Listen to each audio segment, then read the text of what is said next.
وعلى آله وصحبه ومن تبعهم بإحسان إلى يوم عظيم.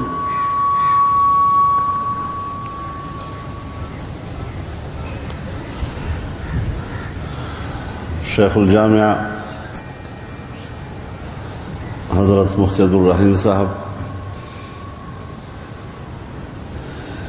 جامعہ کے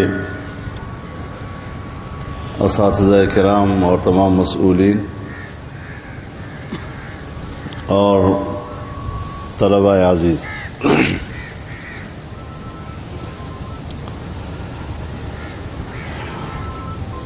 جامعہ میں پہلے بھی حاضری ہوتی رہی ہے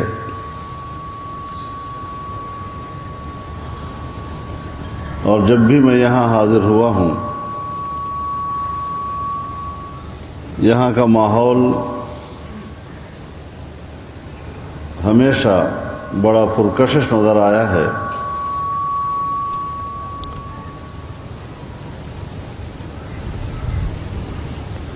آج پہلی مرتبہ جامعہ کی خدمات کے حوالے سے ہمیں کچھ معلومات فراہم کی گئی،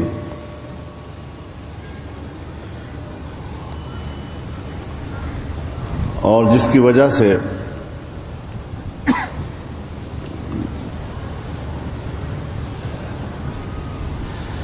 جامعہ کے امور،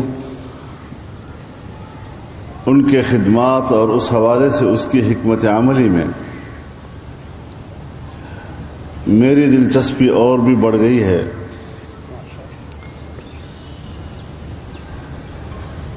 کہ ہم کس طرح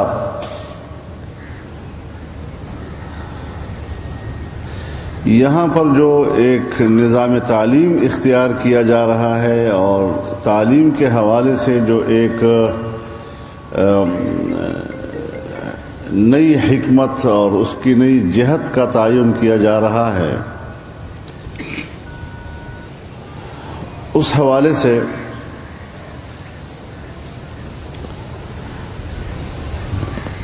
اس میں مزید آگاہی کی ایک طلب بڑھ جاتی ہے۔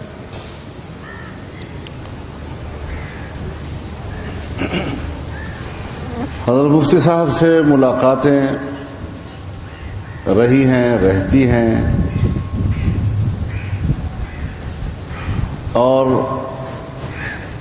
ان کی جو سوچ ہے اس سے مجھے بہت زیادہ تقویت ملتی ہے ہمیشہ۔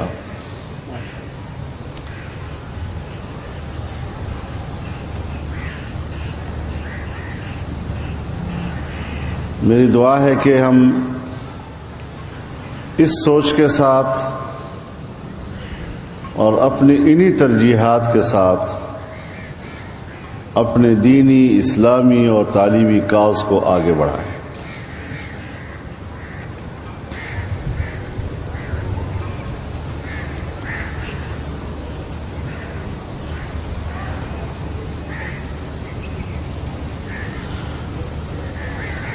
تعلیم کے لیے بنیادی چیز وہ ماحول ہے کہ جس ماحول میں تعلیم حاصل کی جا سکتی ہے۔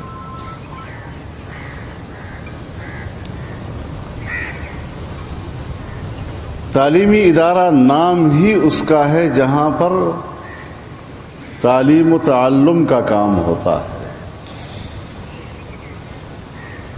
اگر تعلیم و تعلم کے علاوہ کوئی اور چیز اس میں شامل ہو جائے تو پھر کوئی بھی نام آپ اس کو دے سکتے ہیں، لیکن اس کا نام پھر مدرسہ نہیں ہوگا۔ کچھ ایسے حالات پیدا کیے گئے کہ ہمارے مدارس کو اس منہج سے ہٹانے کی کوشش کی گئی۔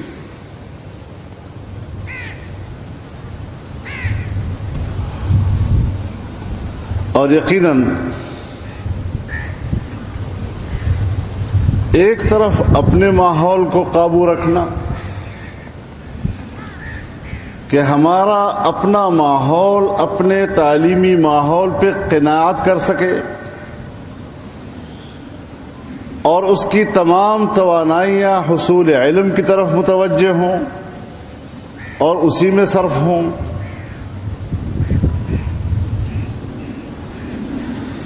تو اپنے لوگوں کے فکر کو اس طرف مبذول کرانا اور اس پر مرکوز کرنا یہ بھی کوئی آسان کام نہ تھا۔ دوسری طرف جو قوتیں چاہے عالمی سطح پر ہوں چاہے داخلی سطح پہ ہوں مدارس کے کردار کو ختم کرنا چاہتی تھی یا اس کو کم از کم کرنا چاہتی تھی، ان کے عزائم کو پسپا کرنا یہ بھی کوئی آسان کام نہیں تھا۔ دونوں اطراف پر ہمیں اس پر کام کرنا پڑا اور اس کے لیے مدارس کو اعتماد میں لینا پڑا، مدارس کے ماحول کو اعتماد میں لینا پڑا، طلباء کے ماحول کو اعتماد میں لینا پڑا، جو یقیناً ایک بڑا دشوار گزار ایک مرحلہ تھا جس کو ہم نے عبور کیا اور ابھی تک ہم عبور کر رہے۔ صرف اس بنیاد پر کہ تعلیم بہرحال ایک ماحول چاہتا ہے اور وہی ماحول جس کو تعلیمی ماحول کہا جا سکے۔ میرا جو ذاتی سوچ ہے ان تمام حالات میں مختلف مسائل مشکلات جو ہمارا سیاسی ماحول ہے پارلیمانی ماحول ہے، ایک طرف میرا ذہن جا رہا ہے اور میں اس لیے یہ بات کہنا چاہتا ہوں کہ اس حوالے سے مجھے رہنمائی مل سکتی ہے۔ دینی مدارس میں پڑھنے والے اور پڑھانے والے اسلامی علوم کے حامل ہوتے ہیں، اسلامی نظریے کے حامل ہوتے ہیں، اور ہر شخص کا یہ یقین ہوتا ہے اور پورے اعتماد کے ساتھ ان کا یہ دعویٰ ہوتا ہے کہ اس ملک میں شریعت کا قانون ہونا چاہیے۔ اب شریعت کا قانون محض پڑھنے پڑھانے سے نہیں آتا،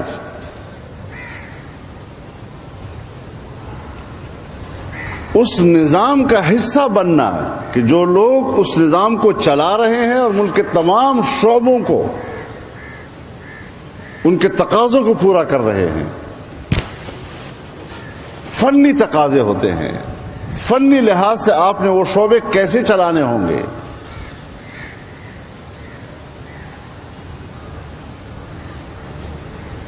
اب ظاہر ہے کہ سرکار کی نگرانی میں ہمارے اسکولز، ہمارے کالجز، ہماری یونیورسٹیاں، ہمارے انسٹیٹیوٹس جتنے بھی پورے ملک میں ہیں وہ ایک خاص منہج پہ تربیت دیتا ہے اور ہر شعبے میں آگے بڑھ کر ملک کو سنبھالنا اس کا ایک تربیت اس میں حاصل ہوتی ہے۔ جب میں دعویٰ کرتا ہوں کہ میں نے ملک کو چلانا ہے، میں نے قرآن و سنت کی بنیاد پر اس ملک کو چلانا ہے، میں نے ان اصولوں کو سامنے رکھ کر ملک کے تمام شعبوں کو سنبھالنا ہے، کیا میری تعلیم اور میری تربیت اس حوالے سے ہے کہ میں اس ذمہ داریوں کو سنبھال سکوں کل؟ اور اگر میری وہ تربیت نہیں ہے تو پھر یہ جو آج کی بیوروکریسی ہے اور جہاں سے وہ تعلیم حاصل کر کے آتی ہے اور تعلیم کے بعد وہ ایک ملک کے نظام پر قدرت حاصل کرتی ہے، وہ آپ کو اپنے قریب بھی آنے کے لیے تیار نہیں ہے۔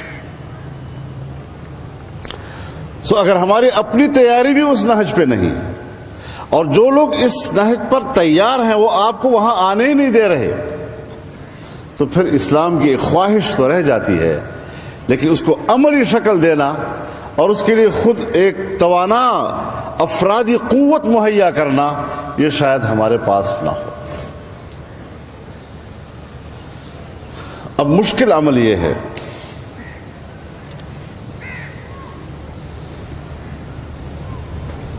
کہ ہمارا اپنا جو اپنے اکابر و اسلاف سے ہمیں ایک منہج ملا ہے، اس کو برقرار رکھتے ہوئے عصری علوم کے ساتھ اس کا امتزاج کیسے ہو۔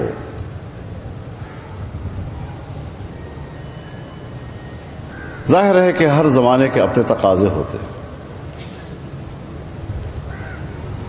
آج جو مدرسہ ہمارے نظر میں ہے اور جس کو ہم دینی مدرسہ کہتے ہیں، اس طرح کا دینی مدرسہ تو ہمیں 1857 سے پہلے نظر نہیں آ رہا۔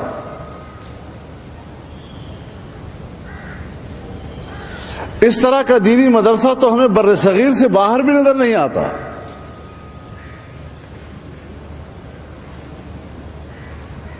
تو پھر کیا وجہ تھی کہ ہمیں بر صغیر میں اس قسم کے مدارس تشکیل دینے پڑے اور دیوبند میں مدرسہ کھولنا پڑا؟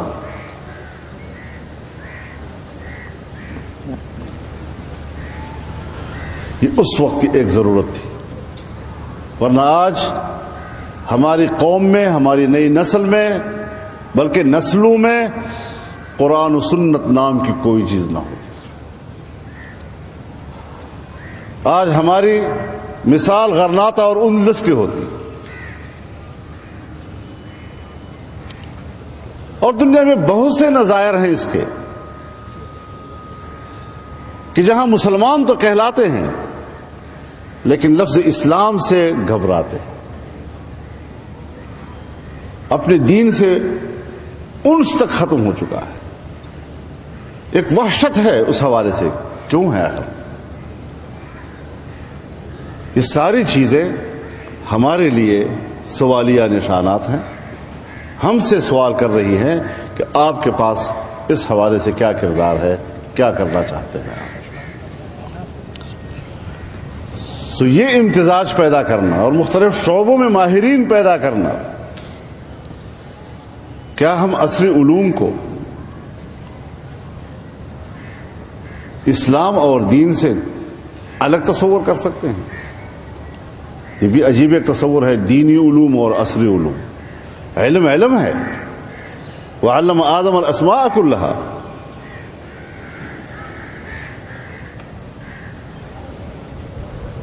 تو اللہ تعالیٰ نے تو اگر انسان کو بحیثیت خلیفہ دنیا میں بھیجا ہے اور اس کو مقام و منصب خلافت عطا کی ہے، تو اگر ایک آیت ہے وَإِذْ قَالَ رَبُّكَ لِلْمَلَائِكَةِ إِنِّي جَاعِلٌ فِي الْأَرْضِ خَلِيفَةً، تو دوسری آیت ہے وَعَلَّمَ آدَمَ الْأَسْمَاءَ كُلَّهَا، یعنی تمام خلائق پر انسان کی فضیلت کی جو بنیادی وجہ بیان کی ہے وہ تعلیم کی ہے، اور مقام خلافت پر اگر فائز ہونا ہے تو اس کی بھی بنیاد علم ہے۔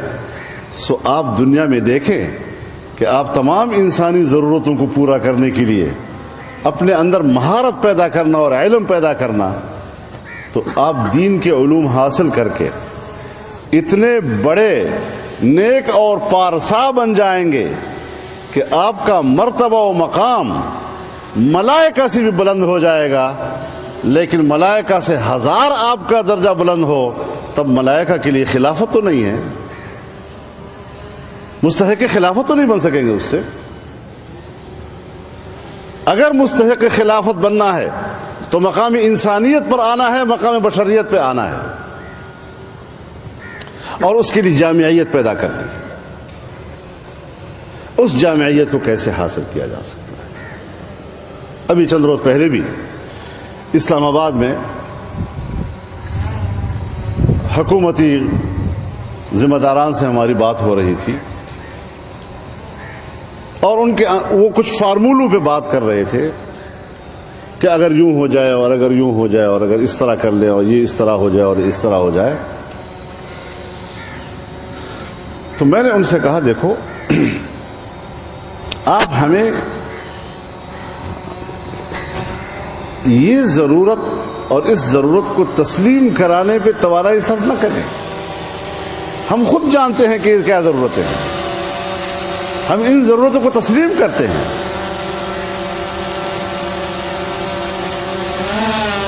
اگر آج میں نے ملک پر حکومت کرنی ہے اور اس حوالے سے میرا ایک منشور ہے تو مجھے انحصار کرنا پڑے گا اس روایتی بیوروکریسی کے اوپر.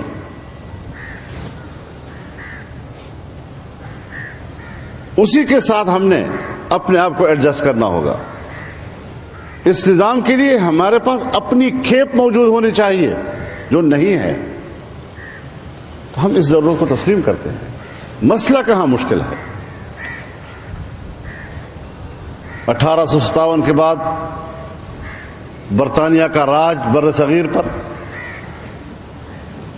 علی گڑھ کالج کا نصاب جس سے کہ قرآن و سنت اور اس سے متعلقہ ہر مضمون کو نکال دیا گیا تاکہ اگلے 2-3 نسلوں کے بعد یہاں پر خود اتنا تو سمجھ سکے کہ میں مسلمان ہوں، لیکن اس کے علاوہ اس کے پاس اور کچھ نہ ہو. اس کے رد عمل میں مدرسہ قائم ہوا. آپ مجھے بتائیں کہ کیا آج دنیا پر امریکہ ہو یا مغرب ہو، اس کی جو سوچ ہے، اس کی جو ترجیحات ہیں، کیا وہ مدرسے کا احترام رکھتے ہیں؟ کیا قرآن و سنت کے علوم کی بقا یہ ان کی خواہش ہے؟ ہم سمجھتے ہیں کہ نہیں ہے. اس کا خاتمہ چاہتے ہیں.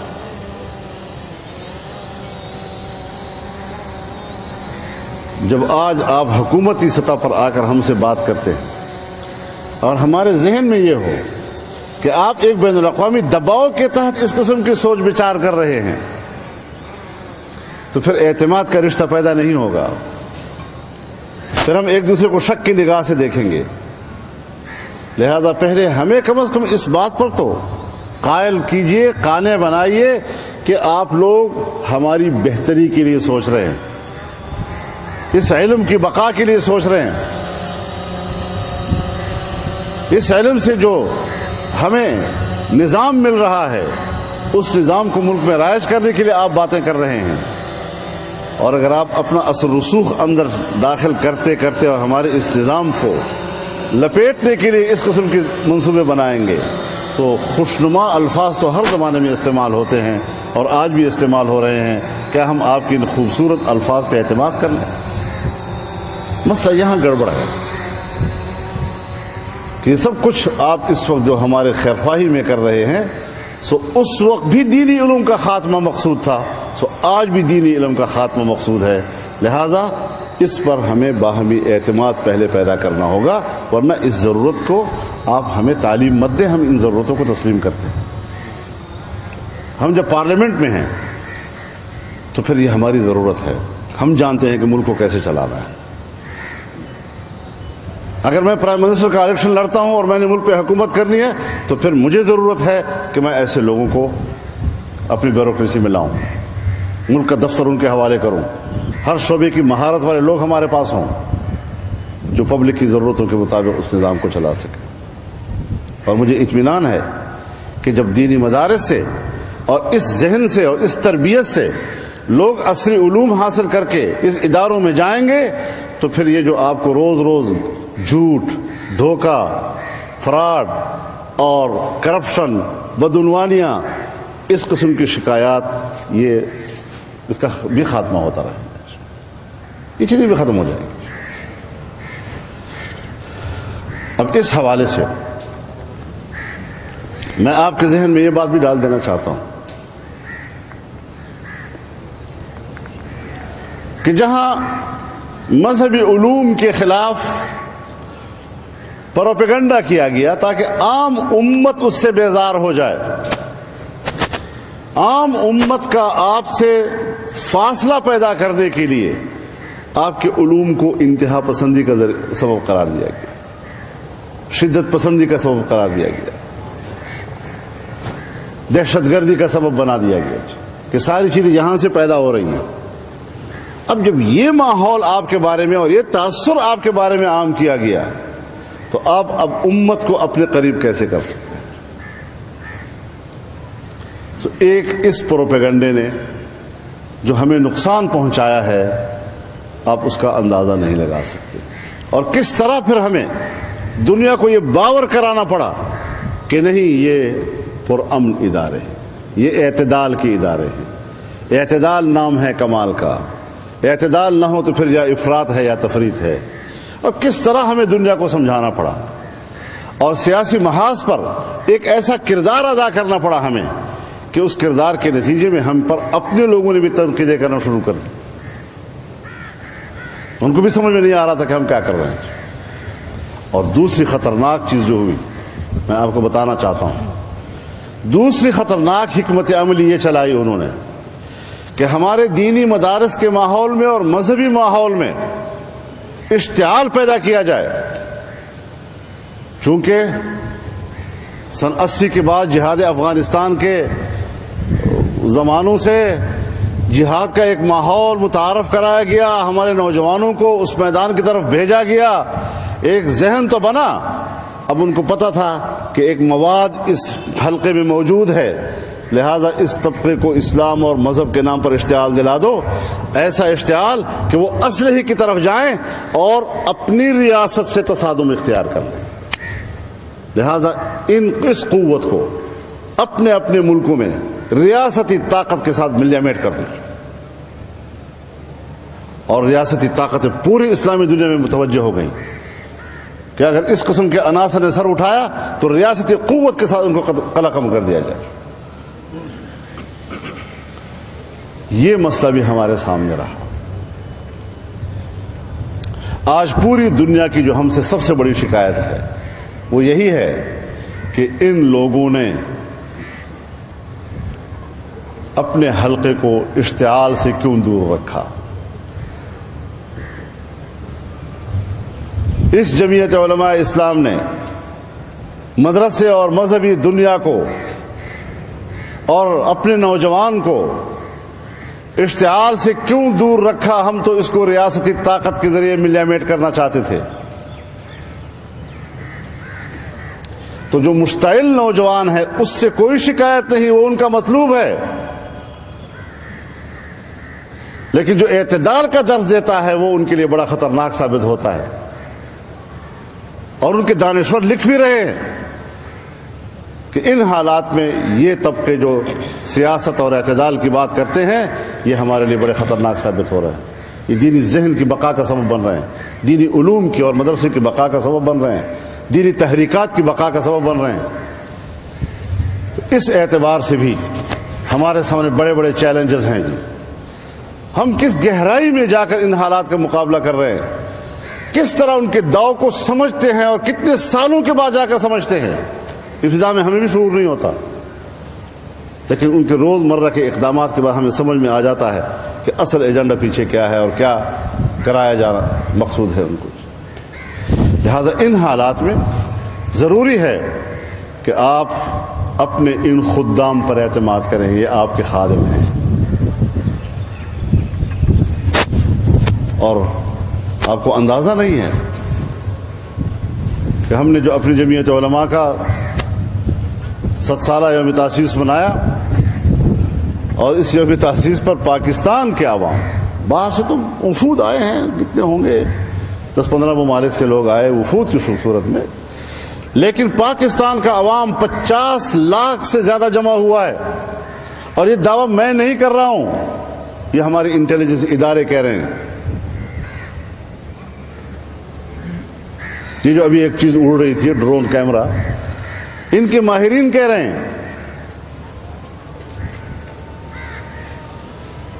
کہ 50 لاکھ سے زیادہ کا اجتماع تھا. اب آپ بتائیں کہ اگر جمعیت علماء پر مشتمل مذہبی طبقہ، مدارس اور صوفیاء ایک سٹیج پر ہوں، پوری دنیا یہاں موجود ہو اور ایک عوامی طاقت کا مظاہرہ کرے، اس کے جو پیغامات جاتے ہیں یہ ان پر کتنا منفی تاثر دے رہے ہیں ان کو.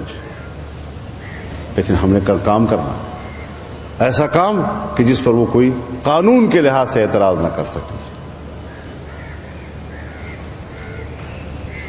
ہم نے اپنے دین کی بقا کی جنگ لڑنی ہے. میں دوستوں سے کہتا ہوں کہ وقت ہوتے ہیں، کبھی ہم غلبی کی جنگ لڑتے ہیں تو کبھی ہمیں بقا کی جنگ لڑنی پڑتی ہے. انتہائی مشکل حالات سے ہم گزر رہے ہیں. حضرت مولانا مناظر حسن گیلانی صاحب رحمۃ اللہ علیہ کی میں کتاب پڑھ رہا تھا، انہوں نے امام ابو حنیفہ رحمہ اللہ پر کتاب لکھی ہے تو اس وقت کے جو سیاسی حالات تھے اس کا ذکر کیا ہے. امام ابو حنیفہ رحمہ اللہ کی سیاسی زندگی اس عنوان پر کتاب ہے. اور امام ابو حنیفہ کی زندگی میں جتنے حکمران آئے تمام حکومتوں کے انہوں نے نقشے کھینچے ہیں اور اس کی زندگی پر اثر انداز ہونے والے تمام مراحل کا اس میں ذکر کیا ہے. اور کہتے ہیں 25 سالہ مطالعے کے بعد میں نے یہ کتاب لکھی ہے. وہ خود فرما رہے ہیں کہ امام ابو حنیفہ نے اپنے حکمرانوں کے خلاف ان کی رائے ضرور تھی لیکن اپنے علماء کو روکے رکھا کہ شدت میں نہیں آنا، طیش میں نہیں آنا، ابھی تصادم کا وقت نہیں آیا. اور اس تعطل میں انہوں نے اپنی فقہ کو مکمل کرنے کی کوشش کی اور اس تعطل میں 14 سال لگ گئے ان کو. تو ہر زمانے میں مشکلات آتی ہیں، ان مشکلات کے ساتھ کیسے مقابلہ کریں گے؟ کیا ہم نے اپنا عقیدہ چھوڑ دیا ہے؟ کیا ہم نے اپنا مسلک چھوڑ دیا ہے؟ کیا ہم نے اپنے اکابر کی امانت جو ہے وہ کندھوں سے اٹھا کر پھینک دی ہے؟ نہیں، ہم اس کے تحفظ کے لیے سب کچھ کرنا چاہتے ہیں کہ اگلی نسلوں کو کس طرح منتقل کریں. اور آج کے زمانے میں جب ہم ملکی سیاست میں اتنا آگے جا چکے تو ہمیں اس ملکی نظام میں اپنے ذہن کے لوگوں کی ضرورت ہوگی. وہ ہم کیسے پیدا کریں؟ اس ذہن میں سوالات ہیں، یہ ایک طلب ہے آج کے وقت کی اور مجھے اس پر رہنمائی چاہیے کیونکہ جامعہ رشید وہ اسی منہج پہ کام کرنے کا شوق رکھتا ہے. اس پہ آگے بڑھنا چاہیے، ہمیں کام کرنا ہے اس حوالے سے. تو یہ مختصر مجلس ہے، مختصر مجلس میں کچھ ذرا اپنے لوگوں کے ساتھ ذرا کھلی ڈلی باتیں بھی آدمی کر لیتا ہے. تو اس وقت سے میں نے فائدہ اٹھایا ہے اور کچھ گزارشات اور اپنے دل کی بات آپ تمام دوستوں کے سامنے، بھائیوں کے سامنے رکھی ہے. اور خدا کرے کہ میں ان ساری باتوں کو جو میں نے آپ سے عرض کی ہیں اس پر اپنی رائے کو حتمی نہیں کہہ رہا ہوں لیکن اپنی رائے آپ کے سامنے رکھی ہے. مجھے اس میں مزید رہنمائی بھی چاہیے ہوگی، مجھے اپنے دوستوں کی رہنمائی چاہیے. مولانا اور ہم جب ملتے ہیں تو یہی چیزیں ہم ڈسکس کرتے ہیں اور مجھے خوشی ہوتی ہے کہ بڑا ایک ذہنی موافقت ایک دوسرے کے ساتھ پائی جاتی ہے اور اس سے مجھے تقویت ملتی ہے، اس سے ہم آگے بڑھتے ہیں.